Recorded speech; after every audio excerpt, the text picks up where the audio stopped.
Los escitas consiguieron controlar vastos sectores de las estepas de Eurasia durante siglos.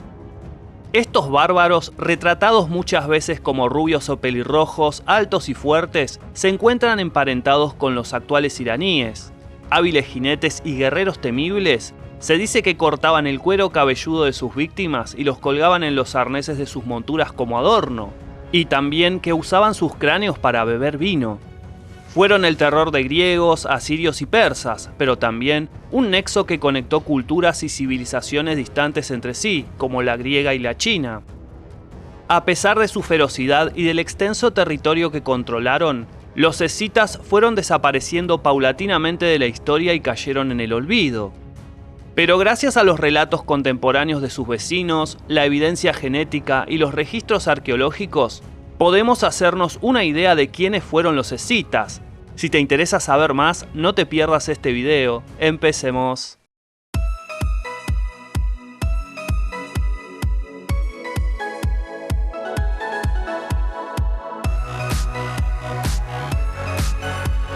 Los escitas fueron un pueblo iraño. Se cree que llegaron del Asia Central a las costas del norte del Mar Negro alrededor del 900 a.C. Estrechamente relacionados con los persas, poseían un estilo de vida radicalmente diferente al de sus hermanos del sur. Mientras que los persas construyeron una sociedad muy organizada, grandes ciudades y palacios, los escitas mantuvieron un estilo de vida mucho más primitivo. No escribían, no tenían ciudades y su única construcción importante eran los túmulos funerarios. Solían trasladar sus viviendas en carretas y se desplazaban en busca de pastos para su ganado o para formar expediciones de guerra y saqueo. Se sabe de sus incursiones en Asiria, Persia, Grecia e incluso llegaron a entrar en Egipto. Como los escitas carecieron de escritura, las descripciones sobre ellos provienen de sus vecinos más civilizados. Se los ha representado como altos, fuertes y con rasgos caucásicos, con frecuencia pelirrojos o con pelo claro y ojos azules. Las evidencias genéticas indican que los escitas de más al este solían tener más aporte asiático por la mezcla con los pueblos vecinos. Su estatura elevada probablemente se debió, además de la genética, a la alta ingesta de proteína animal en forma de carne, leche y derivados. Dado que escasamente practicaban la agricultura al comienzo, los alimentos de origen vegetal eran una rara excepción en su dieta.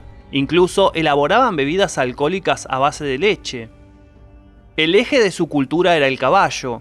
Los equinos les permitieron trasladarse grandes distancias para pastorear y también fueron una herramienta para uno de sus pasatiempos favoritos, la guerra y el saqueo de civilizaciones vecinas. El caballo era un símbolo de estatus. Sin él, un hombre no podía hacer otra cosa más que prestar sus servicios para otros o volverse sedentario. Cuando un escita moría, sus caballos eran sacrificados y enterrados con él para que lo acompañaran en el otro mundo. Se han desenterrado hasta 400 caballos en un túmulo funerario que seguramente debería ser de algún líder escita importante. También enterraban comida, armas y los sirvientes más fieles de los líderes eran sacrificados y sepultados para servir a su señor en la próxima vida. Se han encontrado en los kurganes restos de mujeres vestidas para la batalla, lo que indica que también hubo guerreras escitas. La vida nómada de los escitas presentó cierta ventaja para la defensa. El rey persa Darío I, cansado de la amenaza que representaban para sus dominios, tomó cartas en el asunto y en el año 513 a.C. invadió con su ejército la parte europea de Scythia.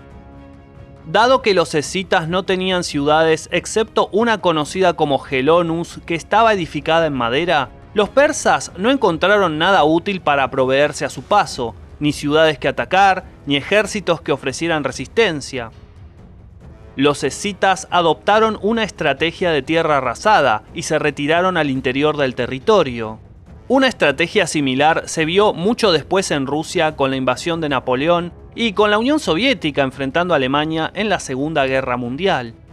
Los escitas implementaron novedades en el mundo bélico que posteriormente fueron adoptadas por otros pueblos como el arco compuesto, las armaduras formadas por escamas de metal y la silla de montar. Fueron muy buenos en el trabajo de los metales y se han descubierto magníficas piezas decorativas hechas en oro en distintos túmulos donde enterraban ritualmente a sus muertos. En estos objetos artísticos se solían plasmar escenas cotidianas, de animales reales y fantásticos y animales en lucha. Al moverse libremente por las estepas, los motivos artísticos que se creaban, por ejemplo, en la Escitia europea, terminaron impactando en el arte de los chinos que tomaron contacto con ellos en el extremo este de sus territorios. Incluso se dice que las coronas del reino de Silla en Corea presentaban un estilo escita. Este pueblo jugó un papel importante conectando rápidamente las culturas de civilizaciones muy lejanas entre sí. Por ejemplo, del contacto de los escitas con las tribus ugrofinesas del norte, estos últimos tomaron el nombre del dios viento escita Bata, cambiándolo a Bat, e incorporaron la leyenda del viento del norte que traía el invierno, conocido entre los escitas como Bóreas. Mientras que en zonas como la India se difundieron leyendas de cómo era el mundo más al norte en las frías costas del Ártico, región que los indios no habían visitado personalmente. Incluso el relato indio menciona la estrella polar que permanece fija en el horizonte y el mar de leche, seguramente llamado así por el hielo y la nieve que lo cubre buena parte del año. Pero nada dura para siempre. Después de cientos de años, lo que fue el dominio indiscutible de los escitas de las estepas euroasiáticas comenzó a languidecer. En el año 339 a.C., el rey escita Ateas muere en batalla contra Filipo II de Macedonia a la edad de 90 años, desintegrándose el poder que había consolidado unificando a varias tribus. Con el tiempo, las distintas tribus escitas comenzaron un proceso de sedentarización y la agricultura se volvió una fuente más de riqueza. Los escitas llegaron a exportar miles de toneladas anuales de trigo a Grecia, utilizando las ciudades griegas costeras del Mar Negro como intermediarias. El proceso de sedentarización fue acompañado por la desunión y la pérdida de influencia sobre otros pueblos que sometían y con sus vecinos. Los sármatas, un pueblo relacionado estrechamente con los escitas, comienza a disputarles el poder en las estepas de la actual Ucrania. Los celtas empiezan a desplazarlos en el oeste y en el este los asiáticos los expulsan hacia la India y Bactriana, una provincia persa.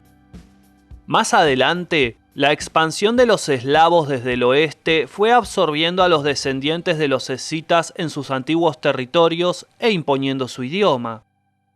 Pero no todos los escitas se disolvieron hasta desaparecer entre los eslavos.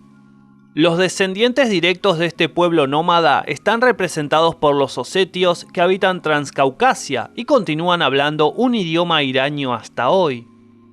Cuando se trata de civilizaciones antiguas, muchas veces se resalta la importancia de la influencia de las que dejaron grandes construcciones, escritos y conocimientos a la posteridad, pero sin duda existieron sociedades como la escita que de forma mucho menos evidente dieron forma al mundo de su época. No olviden el like y suscribirse si todavía no lo han hecho. Nos encontramos en otro video de Detrás del Dato. Saludos.